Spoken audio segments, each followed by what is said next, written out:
Olá, tudo bem? Com toda essa discussão aí acerca do período do Enem, da data do Enem, se vai ser em dezembro, em janeiro, em maio, eu trouxe aqui um convidado que vai responder a gente aqui algumas perguntas, da opinião dele sobre isso. Olá, tudo bem, professor Ricardo? Olá, muito bom estar aqui com vocês, sem dúvida nenhuma. Eu queria saber o que o professor Ricardo acha sobre o adiamento da data do Enem. Influencia em alguma coisa, mexe em alguma coisa na programação de estudos? Bem, eu acho o seguinte, que independente da data do Enem, a gente tem que continuar estudando. Não tem que ficar preocupado se vai ser em dezembro, se vai ser em janeiro, se vai ser em maio. Vamos sempre pensar que o tempo é o menor tempo possível. Produzir o máximo possível, assistir às aulas, manter atenção nessas aulas incríveis, né, desses professores do TV Enem e se preparar para qualquer hora. Sempre pensando no seguinte, que o Enem é amanhã. Se a gente pensar nisso, a gente, né, sem estresse, claro, mas se pensar assim, a gente vai com certeza alcançar o resultado que a gente tanto deseja. Olha aí, eu concordo com o professor. Acho que, independente de qualquer coisa, foco no estudo, atenção e, principalmente, TV Enem. Vamos em frente. Obrigado, professor. Boa aula para vocês. Vamos lá.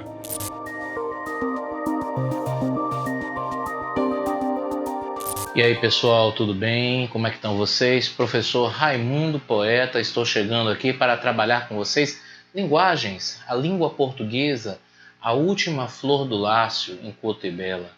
Então, vamos hoje trabalhar com o assunto intertextualidade. E para a gente começar, vamos fazer uma pequena noção do que seria intertextualidade. Quando falamos a palavra intertextualidade, duas coisas vão chamar a atenção da gente. O prefixo inter e o radical textualidade. Ora, se eu penso na palavra textualidade, eu automaticamente associo a palavra texto. Meus filhos, meus amores, se eu entendo que intertextualidade tem relação com o texto, que intertextualidade é relação intertexto. Então, olhem na tela qual é a definição que podemos conceber sobre intertextualidade. Nada mais é do que quando um texto faz referência a outro, seja de forma implícita ou explícita. Ou seja, nós vamos ter uma intertextualidade, seja ela evidente no texto ou ela esteja subentendida no texto. Ela pode estar clara, muito evidente, como ela pode estar ali, suspeita. E nós vamos ver aqui alguns exemplos em cima disso aí. Mas antes, eu queria primeiro mostrar uma coisinha para vocês aqui. Sabe o que é isso aqui, galera? É um disco de vinil. Mas esse não é um disco qualquer. Este aqui é o disco Tropicalia ou Panis et Circenses, que é considerado o disco manifesto da Tropicalia, ou seja, o disco que foi responsável pela defesa dos ideais da Tropicalia. Mas eu peguei este gancho aqui para a gente analisar o próprio título do disco, Tropicalia ou Panis et Circenses. Caso vocês não saibam, Panis et Circenses é uma referência que existia lá em Roma à ideia do pão e circo. Lá no início da aula eu falei a última flor do lácio. Vocês devem saber que isso é uma referência ao poeta parnasiano Olavo Bilac. Aí você vai me perguntar, por que eu estou trazendo agora a Tropicalia? Porque eu tinha a ideia de quê? De fundir os elementos da cultura brasileira com elementos de cultura estrangeira diversas, porque eles acreditavam que nossa cultura era uma verdadeira fusão de ideias, de conjunturas, e que nós poderíamos nos apropriar desse princípio. Aí você vai me perguntar, onde é que está a intertextualidade aí? Porque a ideia do Panis et Circenses, você automaticamente vai fazer uma menção a quem? A língua latina. E o português é a última flor do lácio, é a última língua neolatina, mas os tropicalistas foram além. Anos depois, Caetano Veloso escreve uma belíssima canção chamada Língua, em que ele diz assim, flor do lácio, sambódromo, lusa América Latina em pó. O que quer, o que pode essa língua? Ele vai fazer uma referência a dizer o quê? A nossa pluralidade da língua portuguesa, essa referência múltipla que é a língua portuguesa. Ele pegou um texto que era uma expressão latina, Panis et Circenses, apropriou-se disso para fazer uma referência dentro da sua obra Tropicalia, e não obstante a isso, ele ainda fez uma referência, uma paráfrase, que é o quê? Uma referência construtiva a um texto, no passado, o texto do Olavo Bilac, para fazer a construção do seu texto atual, que é a canção língua. Olha que bacana, gente, que legal, que lindo, que beleza. Isso é você analisar uma intertextualidade. A gente vai ver aqui agora alguns exemplos, porque não é só a paráfrase que existe. Nós temos outros tipos também de intertextualidades. Por exemplo, nós temos a paródia, que é uma subversão do texto em um caráter cômico, irônico, ou seja, você atribui ao texto um caráter divertido, ridículo, crítico, né? Nós temos também a alusão, que é uma referência simbólica de um texto a outro, ou seja, é quando o autor pega o elemento que está presente dentro de um texto e utiliza para poder, a partir daquilo ali, criar sua própria obra. Nós temos também a citação. A citação é quando um autor cita um outro, né, para fazer a sua obra, para criar a sua obra. E nós temos também o pastiche. O pastiche é uma espécie de imitação artística, ou seja, é meio que o autor se apropriar das características de um outro autor e, em cima disso, criar uma obra que, de um modo ou de outro, homenageia esse estilo. Então, vamos pegar aqui alguns exemplozinhos para a gente analisar. Para começar, eu queria colocar na tela aí uma música muito bacana, gravada em 1976 por um rapaz chamado Antônio Carlos Belchior. O nome dessa música é Apenas um Rapaz Latino-Americano. Eu sou apenas um rapaz latino-americano sem dinheiro no banco, sem parentes importantes e vindo do interior. Mas trago de cabeça uma canção no rádio em que um antigo compositor baiano me dizia: tudo é divino, tudo é maravilhoso. Aí você vai se perguntar, como é que eu tenho uma relação intertextual aí? Ele fala assim, ó: mas trago de cabeça uma canção no rádio em que um antigo compositor baiano me dizia: tudo é divino, tudo é maravilhoso. Olha que ele faz o que aí? Ele pega e fala que ele vai citar um determinado compositor que citava uma determinada frase. Tudo é divino, tudo é maravilhoso. Nesse caso aí, nós temos uma citação a uma obra de Caetano Veloso e Gilberto Gil chamada Divino Maravilhoso, que foi gravada neste disco de Gal Costa, de 1969. Um detalhe interessante é que, por que ele faz a referência a essa obra? Atenção, tudo é perigoso. Tudo é divino, maravilhoso. Atenção para o refrão.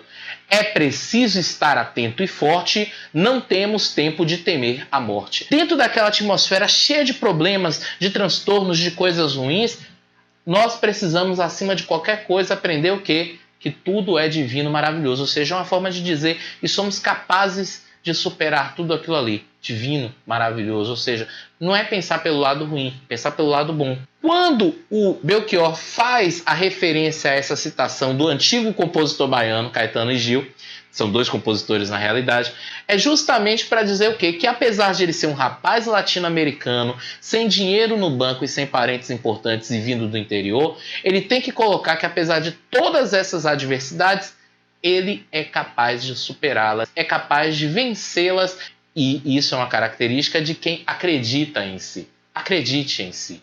Isso é o mais importante. Show de bola? Beleza? Tá tranquilo? Tá favorável? Então é isso aí. Mas não temos só esse tipo de situação. Podemos também ter o caso de um autor ser homenageado pela construção da sua obra. O luar, estrela do mar, o sol e o dom, quiçá um dia a fúria desse front virá lapidar o sonho até gerar o som, como querer caetanear o que é de bom. Esta é uma canção do Djavan chamada Sina. E a construção dessa música é meio que pegar o estilo de composição de Caetano Veloso, por isso que ele faz a referência ao tal do caetanear. Ele pega uma espécie de imitação do estilo de Caetano Veloso, mas cria uma obra genuinamente sua. Isso, gente, é um pastiche, ou seja, ele pega esse modelo artístico do Caetano Veloso para construir assim a sua própria obra. Gente, língua portuguesa é maravilhoso, língua portuguesa é lindo demais.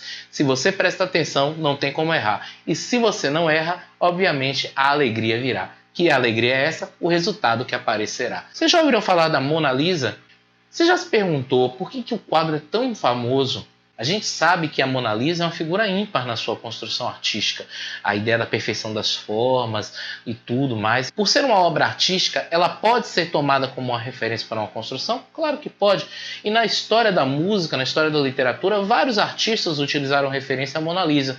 Um próximo da gente, já que a gente falou de Djavan e ele é muito parecido em seus estilos, é o Jorge Vercillo, que escreveu uma música que ele diz o seguinte: paralisa com seu olhar, Mona Lisa, seu quase rir ilumina tudo ao redor minha vida. Ai de mim, me conduza junto a você ou me usa pro seu prazer, me fascina, deusa com ar de menina. Olha quanta referência bacana a gente tem aí. Primeiro porque Mona Lisa, a gente sabe que o sorriso dela é um riso impreciso, né? Um quase riso, porque você não sabe dizer que riso é aquele, se é um riso irônico, se é um riso de felicidade, se é um riso triste. E por outro lado, você também tem aí uma referência bem legal, que é no sentido do olhar. Ó, paralisa com seu olhar, Mona Lisa. Eu não sei se vocês sabem, mas o olhar de Mona Lisa, ele hipnotiza. O olhar de Mona Lisa, ele deixa as pessoas assim, ó, seguindo. Para onde você vai, parece que o olhar está te acompanhando.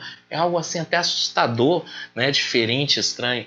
Ele está utilizando essa referência da obra para poder colocar dentro da construção do seu texto. Ele está utilizando uma estilização, né? A ideia da figura da deusa idealizada, a ideia do sorriso, a ideia do olhar. Vamos continuar falando da Mona Lisa. Você tem aqui a Mona Lisa e tem também essa propaganda. Essa propaganda, ela faz uma referência ao quê? A ideia justamente do quê? Da Mona Lisa. O que acontece? Ele utiliza a representação da Mona Lisa, mas faz de uma forma o quê? Irônica. E uma forma assim debochada. Essa forma debochada, essa forma cômica, essa forma irônica é uma paródia, ou seja, ele parodiou o quadro da Mona Lisa, né, para poder fazer essa referência. Isso é comum, a Mona Lisa várias vezes ela é parodiada com personagens de quadrinhos, é parodiada em capas de disco. Paródia tem esse objetivo, pega uma obra e parodia esse estilo, parodia o conteúdo da obra, né? A gente conhece aí vários exemplos de filmes que são paródias. Então é isso aí, gente. Eu espero que vocês tenham gostado da aula, tá certo? Eu quero que vocês, acima de tudo, continuem os seus estudos, insistam, a gente se vê por aí, tá certo? Um forte abraço e até lá. Tchau!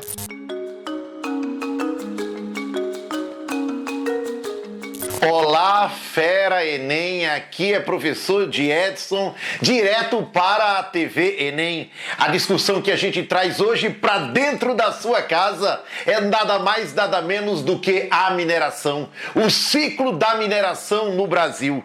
Primeiro eu tenho que entender, eu tenho que compreender que o ouro sempre foi a maior cobiça do Estado português. Dentro de uma estrutura chamada mercantilismo, onde o metalismo, a riqueza de uma nação era medida pelo acúmulo de ouro e prata, o ouro era sempre a grande cobiça, sempre foi a grande cobiça do Estado português. Nos primeiros anos das primeiras décadas não foi encontrado ouro, o que deu inclusive um certo desânimo econômico do Estado português em relação ao Brasil. A gente fala da mineração e faça exatamente esse recorte quando nós temos a crise da cana-de-açúcar.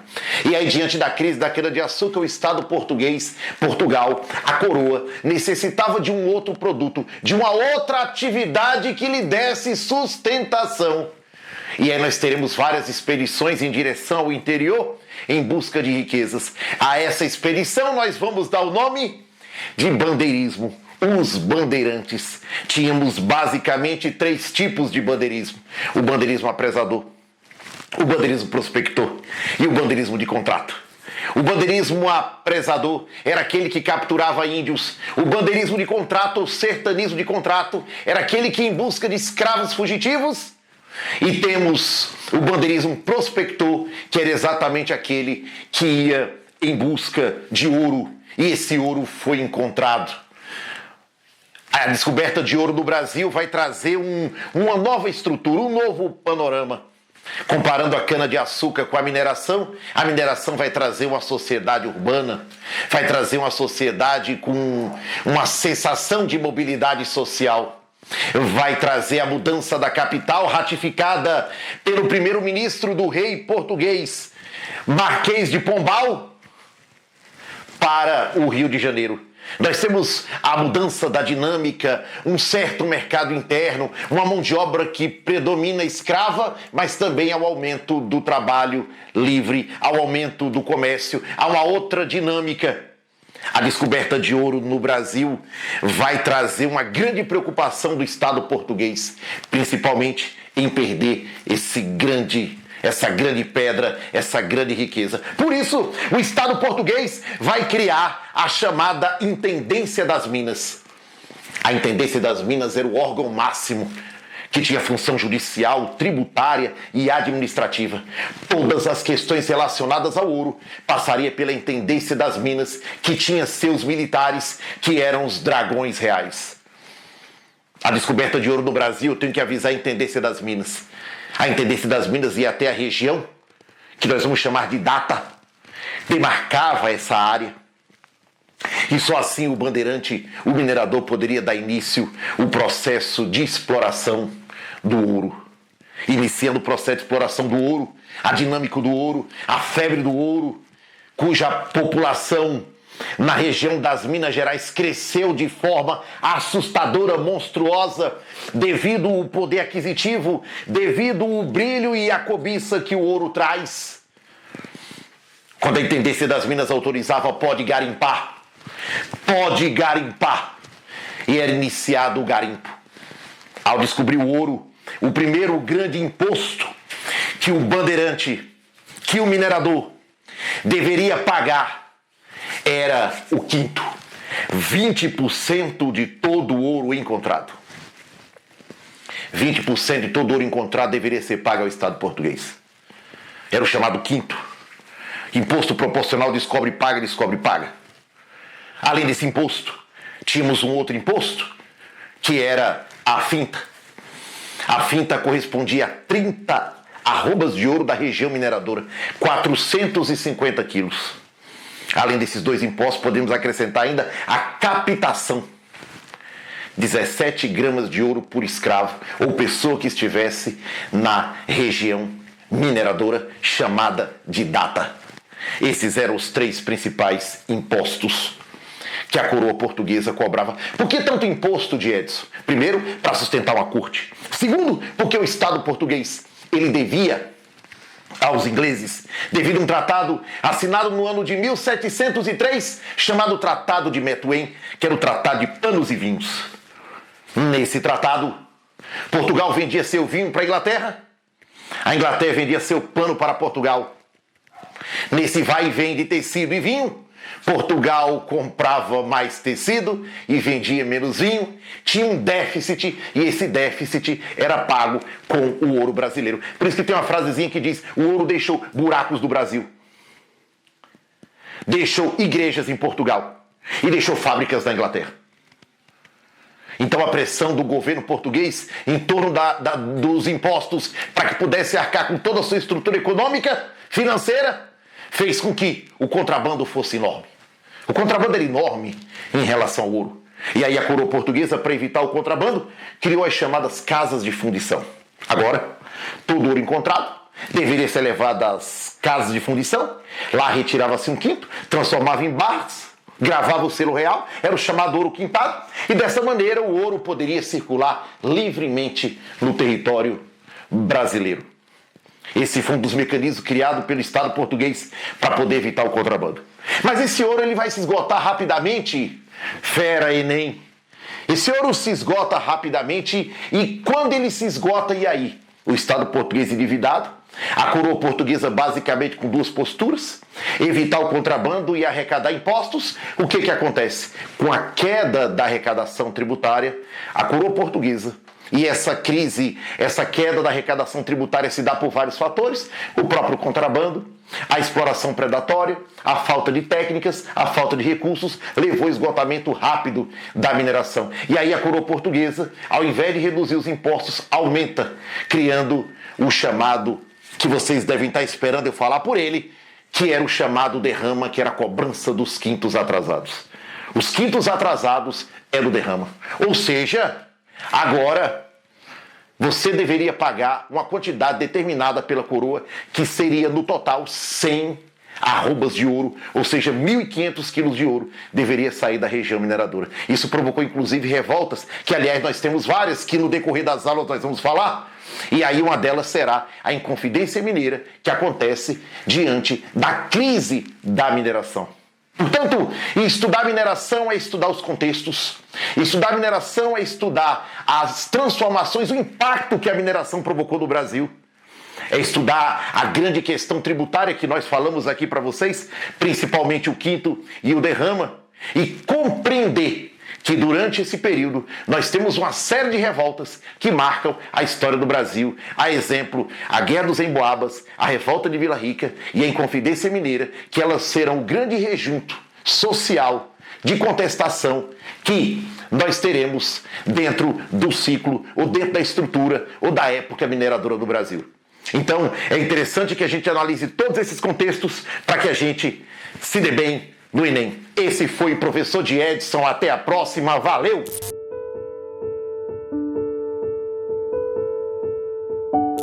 Oi, gente, tudo bem? Meu nome é Marília Carvalho e hoje vou dar uma dica de cinema para vocês, que fala sobre biologia, química e física. Massa, né?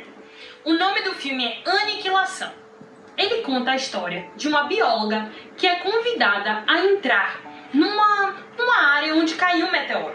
E se criou uma bolha, que chama-se o brilho, e coisas inesperadas acontecem lá dentro. E querem, né, as pessoas, o Estado, os militares, querem descobrir o que está acontecendo lá. Ela é convidada, junto com mais outras 4 mulheres, a descobrir o que está acontecendo lá. Quando elas entram, tem uma biosfera, espero estar falando a palavra certa, com mutações genéticas, uma natureza completamente modificada. E aí elas vão descobrindo que mutações estão acontecendo lá. Então a gravidade não age da forma como a gente está acostumada, o tempo passa diferente. Tem um jacaré que ele tem dente de tubarão, então a gente já pensa em quê? Mutação, em darwinismo, porque os seres que estão se acostumando, estão se adaptando, eles conseguem viver naquela atmosfera. Transmissão de informações genéticas, já que um tubarão se junta com um jacaré e vira um novo ser. Eles questionam também questões sobre religião e ciência. Aquilo é uma questão religiosa ou é uma questão científica? E uma coisa que me tocou muito é que eles falam sobre a autodestruição, que o próprio envelhecimento do corpo é um erro genético. Enfim, tem muita coisa interessante para você questionar e até para você pensar em coisas psicológicas sobre o filme, e tenho certeza que vai te ajudar bastante a responder aquelas questões naquele dia especial que é o Enem. Um beijo e até a próxima dica!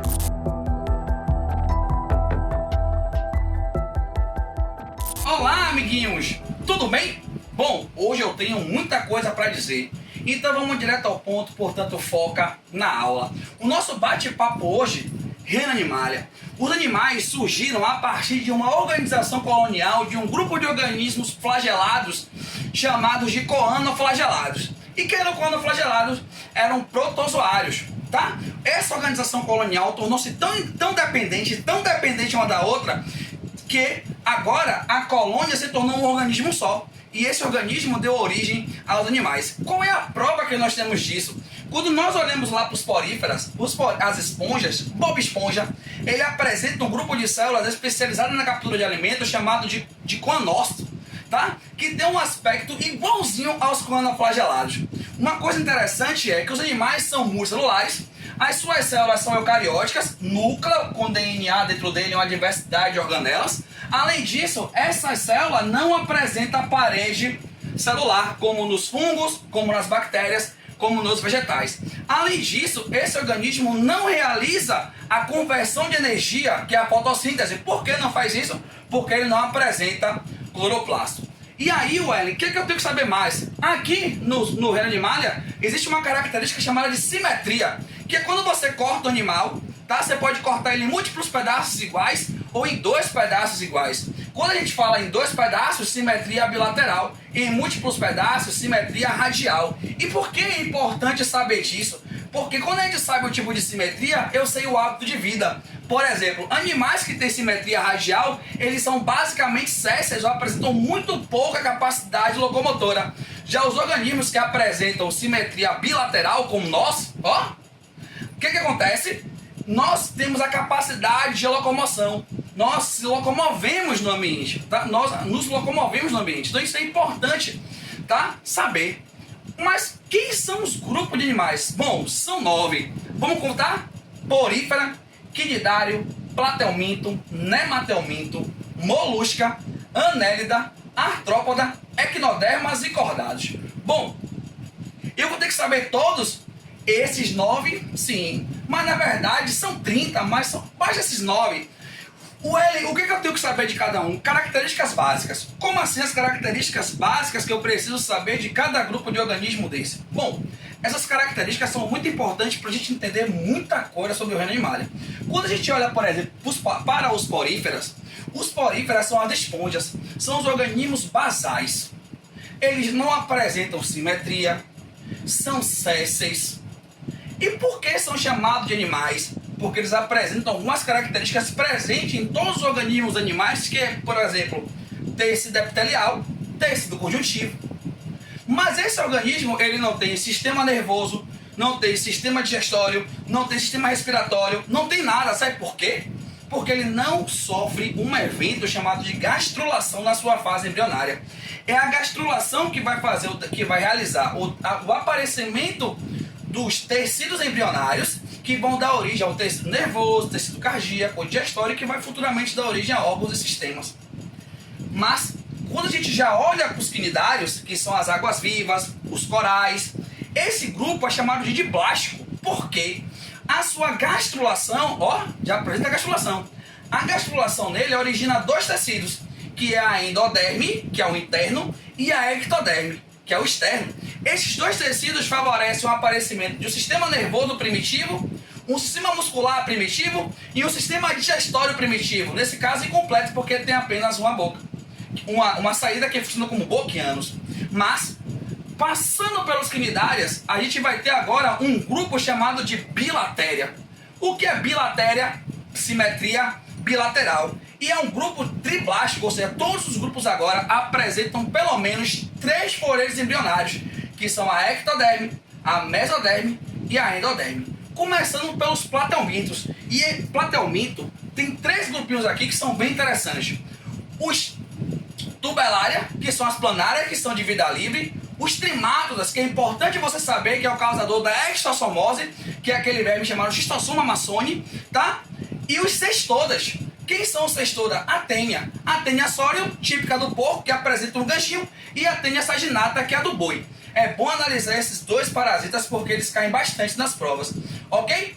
Passando pelos platelmintos, que são os platelmintos, um detalhe, eles são conhecidos como vermes achatados dorsoventralmente, porque apesar de ser triblástico, apesar de ter mesoderme, não apresenta uma cavidade chamada de celoma, que é uma cavidade que vai comportar os órgãos internos. Os platelmintos não têm. Já os nematelmintos, que é a lombriga, por exemplo, já apresentam uma cavidade. Mas essa cavidade ainda não é chamada de celoma, é chamada de pseudoceloma, porque apesar da cavidade estar presente, ela não é revestida por mesoderme. Quando a gente passa pelos nematelmintos, chegamos aqui aos moluscas. Quem são os moluscas?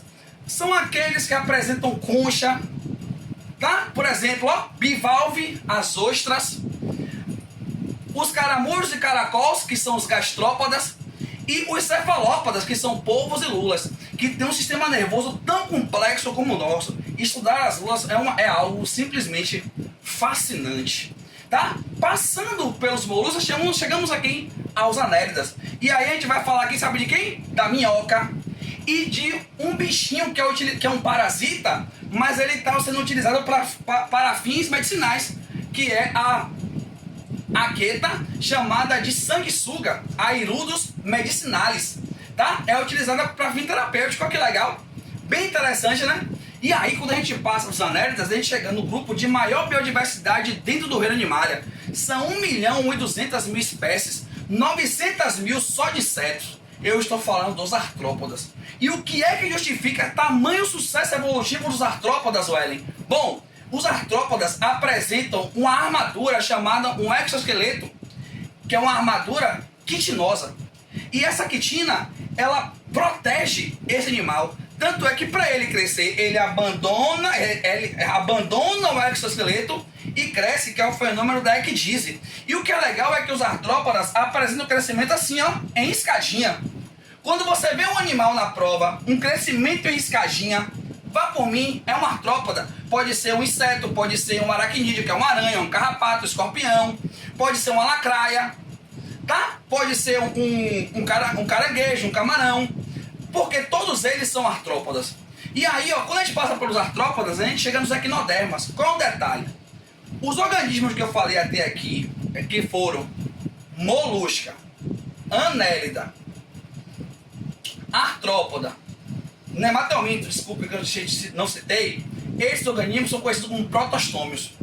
Tá? A sua gastrulação origina primeiro a boca. Quando a gente vai falar agora de equinodermas e cordados, esses organismos são deuterostomados, ou seja, a sua gastrulação origina primeiro o ânus. E quando a gente fala dos equinodermas, a gente vai falar de quem? Da estrela do mar, pepino do mar, tá? O ouriço. Apresentam simetria secundária pentarradial, você consegue dividir ele em 5 partes iguaizinhas. Olha a estrela. E por fim, chegamos ao nosso grupo, que são os cordados, tá? São cordados porque nós apresentamos notocorda, que é um bastão conjuntivo denso, que em nós vai dar origem à coluna vertebral. Nós vertebrados apresentamos uma caixa craniana, tá? Nós somos craniatas, tá? O nosso cordão nervoso, ele é dorsal. O nosso principal vaso sanguíneo, ele é ventral. Nós estamos aqui aproximadamente há 540 milhões de anos e provavelmente o nosso grupo irmão foi um cefalocordata, que é da família Danfiox. O que justifica isso? A cauda pós-anal, miômero, que é uma musculatura em M, tá? E os arcobranquiais, conhecida como fendas faríngeas. E quem são os vertebrados? Os peixes, que não existem, porque peixe não é um grupo monofilético. A gente tem que levar em consideração a presença de osso, cartilagem e presença da mandíbula para começar a classificar esses grupos. E aí a gente fala dos anfíbios, que é a transição do ambiente aquático para o ambiente terrestre, os répteis, que são organismos plenamente adaptados ao ambiente terrestre, tá? Pele keratinizada, ovo megalécido, excreta nitrogenada, diferente da amônia, que nesse caso vai ser o ácido úrico, tá? E chegamos em nós, aves, nas aves, que são organismos endotérmicos, que são descendentes diretos de dinossauro, que apresentam o pescoço S, e em nós, mamíferos, que tá? Lembrando que aves e mamíferos são endotérmicos, porque tem a temperatura independente do ambiente. Ok, meus amores? Vale a pena estudar muito sobre esse assunto, fazer as questões e não esquecer as dicas que eu te dei aqui, tá? Um beijo!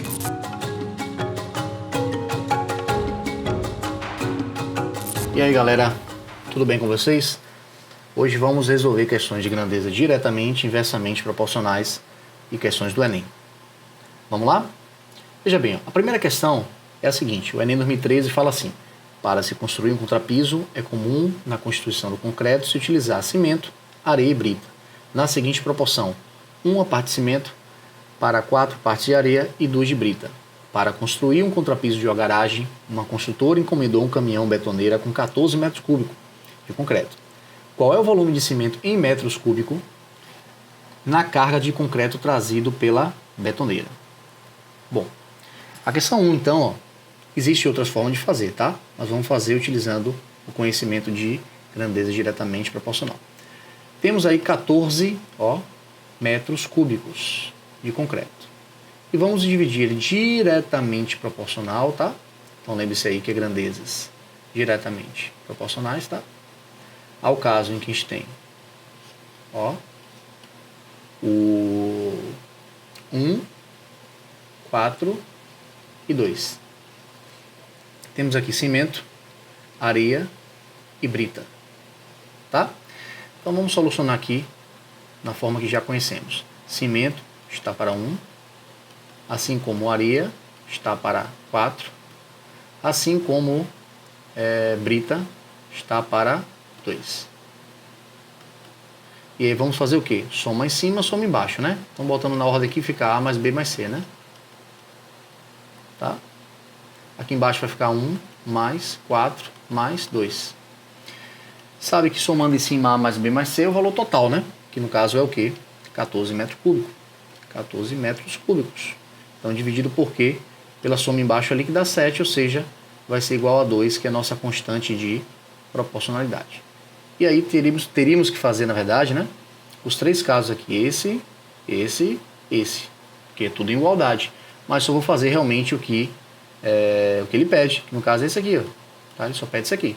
Então, com essa lógica, vamos resolver aqui, ó, no passo 2, vamos fazer, ó, cimento está para 1 igual a 2. Então, na verdade, a parte de cimento aí, ó, vai ser 2 metros cúbicos. Tranquilo? Então você vai lá no gabarito e marca a sua alternativa, que vai ser a letra B, tá? Então marca lá a letra B, é o gabarito dessa questão. Beleza, vamos para a questão 2 aí, do Enem também. A questão 2 fala o seguinte, é do Enem 2013, e fala assim, ó, muitos processos fisiológicos e bioquímicos, tais como os batimentos cardíacos e taxa de respiração, apresentam escalas construídas a partir de uma relação entre superfície e massa, ou volume do animal. Uma dessas escalas, por exemplo, considera que o cubo da área, que ele chama de S, de um mamífero é proporcional, no caso é diretamente proporcional, ao quadrado de sua massa m. Isso é equivalente a dizer que para uma constante que seja maior que zero, a área S pode ser escrita em função de m por meio de expressão. Se você olhar todo mundo aí, está o S isolado, e você tem o K e o M no segundo membro da equação, do lado direito. Tá? Então bora montar aí essa expressão. É K ao cubo, né? O S ao cubo, M ao quadrado. Então vamos lá. Ó. A ideia basicamente, inicialmente é assim. Ó. Temos aqui, ó, S ao cubo é igual a constante, né? Vezes o M ao quadrado. A gente vai fazer alguns lembretezinhos rápidos aqui, ó, na matemática básica. Ó. Quando a gente tem um caso assim, ó, x ao cubo igual a 8, como é que a gente resolve isso? A gente faz x igual a raiz cúbica de 8.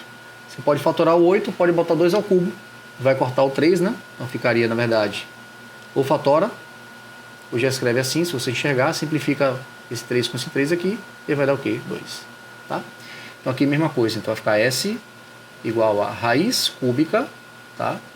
De K vezes M ao quadrado. Existe outra propriedadezinha, tá? Que é o seguinte, ó, raiz de índice N de A vezes B, na radiciação, você pode separar as raízes, ó, raiz de índice N de A vezes raiz de índice N de B. Exemplo disso seria uma coisa assim, ó, raiz quadrada de 16, que a gente sabe que é 4, tá? Vou botar aqui no canto. Posso separar assim, ó, raiz de 4 vezes 4. E aí você separaria raiz de 4 vezes raiz de 4. Eu não botei o índice da raiz de 2 aqui, ó, que não precisa. A gente pode omitir. Então isso aqui ficaria 2 vezes 2, que daria 4, provando que está tudo o quê? Está tudo correto. Tá? Então fazendo isso, eu vou separar isso aqui assim, ó, S é igual a raiz cúbica de K vezes raiz cúbica de M ao quadrado. Aí novamente, vamos aqui no cantinho, tá? Lembrar uma seguinte propriedade, ó. Deixa eu botar aqui embaixo, porque pode ser que você não enxergue. Raiz quadrada de 2 à primeira. Isso é 2 elevado a 1 meio. Ou seja, toda raiz eu posso transformar em um expoente o quê? Fracionário. Esse 1 aqui vem para o expoente da potência, ó. Esse 2 aqui, ó, ele vem para o índice da raiz aqui, ó. Pronto. Tranquilo? Vou puxar para cá. Para finalizar então, ó, eu posso escrever assim, ó. Eu posso escrever que o S vai ser igual a K elevado a 1/3 vezes M elevado a 2/3, porque eu peguei esse 1 que estava aqui e dividi com o quê? Vai ser 3 e depois o 2 dividir pelo 3. E aí ficou com essa resposta. E aí vamos lá marcar no gabarito. Então, ó, essa é a resposta. Vamos aqui na prova. E aí seria a alternativa D, né? K 1/3, M 2/3. K 1/3, M 2/3. Letra D, o gabarito dessa questão do Enem. Show? Para fechar a última questão, a terceira. Lembrando que a terceira é do Enem de 2019. As contas são bem parecidas com as contas que eu fiz na aula passada, com exemplo de grandezas inversamente proporcionais. Por isso eu vou correr um pouquinho mais rápido nas contas, tá bom? Mas você já viu essas contas na aula passada. Bom, para contratar 3 máquinas que farão reparo de vias rurais de um município, a prefeitura elaborou um edital que, entre outras cláusulas, previa: cada empresa interessada só pode cadastrar uma única máquina para concorrer ao edital, o total de recursos destinado para contratar o conjunto de 3 máquinas é de 31 mil, o valor a ser pago a cada empresa será inversamente proporcional, grife aí, à idade de uso da máquina, ou seja, máquina com pouco uso ganha muito, máquina com muito uso, mais idade, ganha menos, tá bom? As 3 empresas vencedoras do edital cadastraram máquinas com 2, 3 e 5 anos de idade. Quanto vai receber a empresa que cadastrou a máquina com maior idade, ou seja, com 5? Ou se ela cadastrou com 5, né, é o maior valor de idade, então vai ser o menor valor monetário que ela vai ganhar na proporção que eu dividi aí, inversamente proporcional, o 31 mil. Vamos lá? Então o exemplo é parecido, 31, 2, 3 e 5 inverso, que fizemos aula passada, tá? Então vamos aqui colocar o exemplo. Então 31 mil reais, tá? Dividido aí para 3 grandezas aqui, né? Inversamente proporcionais a 2, 3 e 5, tá? Lembrando aí que esse modelo de questão é o que? Grandezas inversamente proporcionais, tá? Então, sabendo disso, vamos lá. Aqui vai ser o X, tá? Aqui vai ser o Y e aqui vai ser o Z. Lembrando que maior idade, então me interessa esse aqui, ó. Esse aqui que eu preciso calcular. Show de bola. Então, passo número 1, vamos lá. X está para 1/2, porque é inverso, tá? Assim como o Y está para 1/3. Assim como o Z está para 1/5. Soma em cima. X mais Y mais Z. Soma embaixo. 1/2 mais 1/3 mais 1/5. Tá? Deixa eu puxar para cá. Somou. X mais Y mais Z é quanto? 31 mil. Então, ó, 31 mil. Embaixo vai ficar o quê? Vai ficar o MMC, que vai dar 30, né? Aí 30 dividido por 2, 15 vezes 1, 15, mais... Aqui vai dar 10, tá? Tô salando as contas. E aqui vai dar 6. E aí isso aqui vai dar o quê? 31 mil dividido por 31 sobre 30. Frações, né? Mantenho o primeiro e multiplico pelo inverso do segundo. Então, 31 mil, tá? Vezes 30 dividido por 31. Aí vamos simplificar aqui, né? O 31 mil com 31 vai dar 1000 aqui, né? Vezes aí o 30 vai dar o quê? 3 mil. Ou melhor, 30 mil. 30 mil é a nossa constante de proporcionalidade. Só me interessa o caso do Z. Vamos aqui no passo 2, então, finalizar. Vai ficar Z dividido por 1/5 é igual a 30 mil. Então, produto dos extremos igual dos meios, Z igual... Deixa eu tirar aqui que você tem minha imagem aqui. Deixa eu puxar para cá, tá, gente? Então, vai ficar Z igual a quanto? 6 mil, tá? Você vai procurar lá o gabarito de 6 mil. Tá? Só correr um pouquinho porque as contas já são parecidas com a aula passada. Então, você vai procurar lá a alternativa B, tá? E vai marcar no Enem 2019. Tá vendo que cai esse negócio? Então, fique atento, tá? Próxima aula, um novo assunto. Beijo e abraço.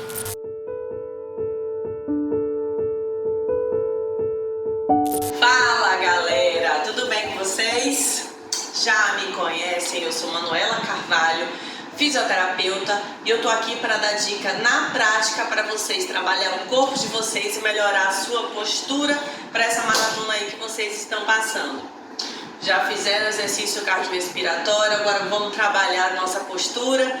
Os exercícios que eu vou ensinar para vocês são exercícios que eu gosto muito de ensinar dentro do método Pilates para aquela galera que quer fortalecer abdômen, fortalecer a região aqui, ó, de lombar, mas aqueles exercícios costumeiros de academia podem gerar alguma dor na cervical.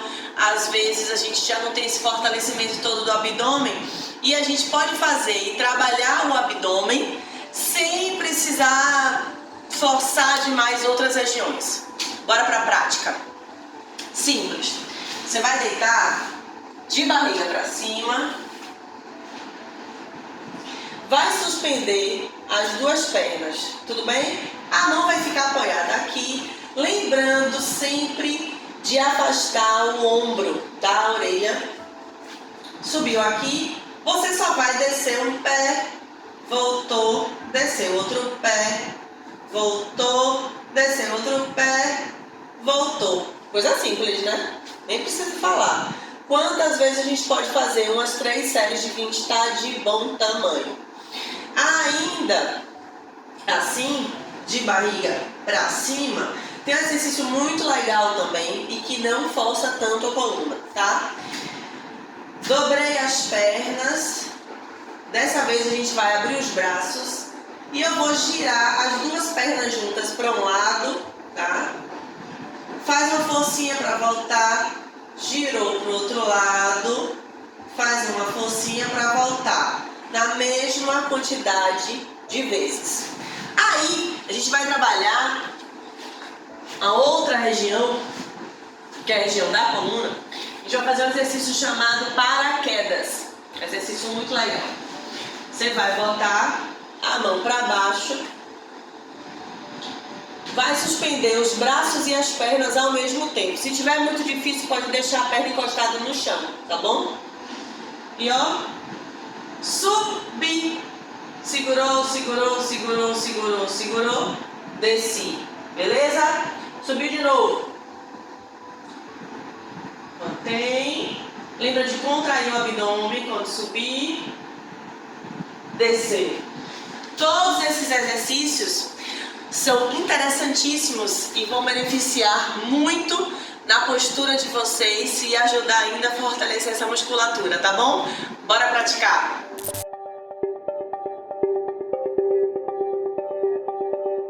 Beleza, galera? Tudo bom? Meu nome é Kerson, professor de Física. Estou mais uma vez aqui com vocês para dar continuidade ao nosso estudo remoto. Hoje nós vamos dar continuidade à hidrostática. Nós vimos na aula 1 pressão, densidade e pressão atmosférica e hoje nós iremos ver o término do assunto. Hoje, em hidrostática, aula 2, nós vamos começar falando a pressão que o líquido exerce sobre um corpo. Aqui nós temos um recipiente com um líquido qualquer, com um fluido qualquer, e um ponto A. Da superfície do líquido até o ponto A, eu tenho uma altura H. Então, para nós calcularmos a pressão exercida sobre esse ponto A, nós vamos utilizar a seguinte expressão, dGH. Perceba que pressão é força sobre área. Eu não vou derivar essa equação para vocês. Eu já coloquei ela aqui já derivadazinha, tudo sem problema nenhum. Quem é esse D? D é a densidade. Perceba que aqui é um líquido, é um fluido homogêneo. Então nós não vamos ter mais de uma densidade. G é a aceleração da gravidade e H é a altura, ou seja, é a profundidade que esse corpo se encontra. Nós vamos utilizar H porque nós vamos medir a altura da coluna desse líquido. Princípio de Stevin. O que é que Stevin vem falar para a gente? Ele vem dar a variação da pressão entre dois pontos. Eu coloquei aqui um ponto A, uma altura A, certo? Até a superfície, e um ponto B da altura B. Perceba também que nós estamos falando de um fluido onde a densidade dele é a mesma, porque eu estou falando de um fluido homogêneo. Então as densidades e a aceleração da gravidade não vai depender da altura. Eu estou no mesmo fluido. Então a variação, toda vez que a gente vai falar de variação, eu vou pegar final menos inicial. Ou seja, pressão de B, que é a maior pressão, menos a pressão de A. Onde densidade e aceleração da gravidade vai ser comum os dois. Então eu coloquei em evidência aqui e coloquei a altura de B menos a altura de A. Então o princípio de Stevin, ele vai falar da variação da pressão entre dois pontos. Pressão absoluta.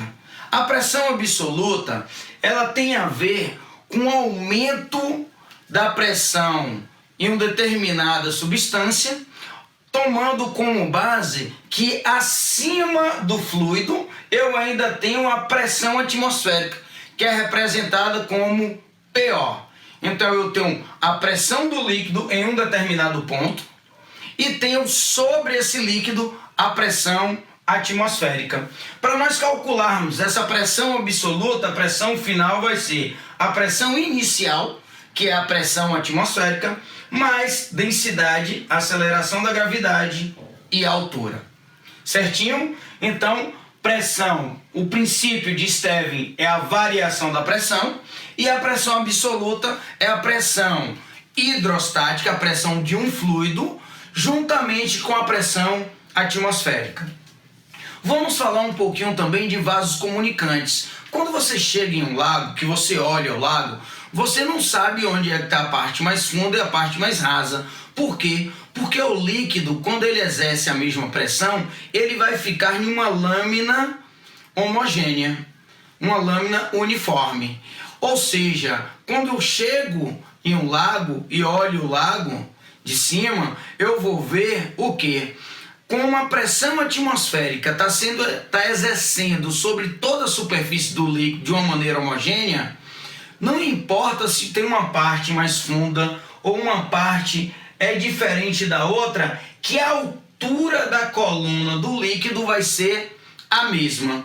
Então eu dei um exemplo aqui entre os pontos A, B e C. Perceba que tem formas diferentes, mas a altura em relação à superfície é a mesma. Ou seja, no ponto A eu vou ter uma pressão A, no ponto B a pressão C, B, e no ponto C a pressão C, que eles vão ser iguais. Tomando como base essa relação, e aqui em apenas um líquido homogêneo, eu trago aqui para vasos em U. Quando eu misturo mais de um fluido, aqui eu tenho um fluido A e o fluido B. Perceba que com a diferença de densidade entre eles, a altura da coluna desse líquido, né, em relação a um ponto determinado, elas vão ser diferentes. Então, se eu tenho uma maior densidade, eu vou ter uma menor altura do líquido, da coluna do líquido. É como se um líquido empurrasse o outro, porque a densidade vai interferir diretamente, ela é diretamente proporcional para o aumento da pressão, ok? Da pressão desse fluido. Então, como as pressões de A e B são iguais, e a pressão de A vai ser dada por densidade de A vezes a aceleração da gravidade vezes a altura da coluna de A, igual a densidade do líquido B vezes a aceleração da gravidade vezes a altura da coluna do líquido B.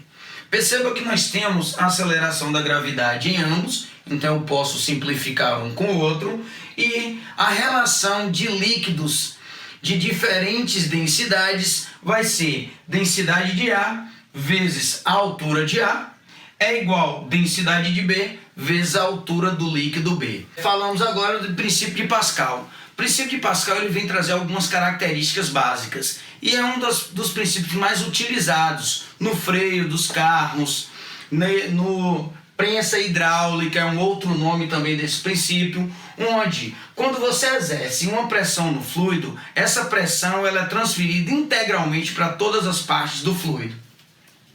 Eu tenho aqui duas polias móveis que estão ligadas com o mesmo fluido. Eu exerço uma força A sobre uma área A e na área B eu vou ter uma força exercendo no sentido contrário a A.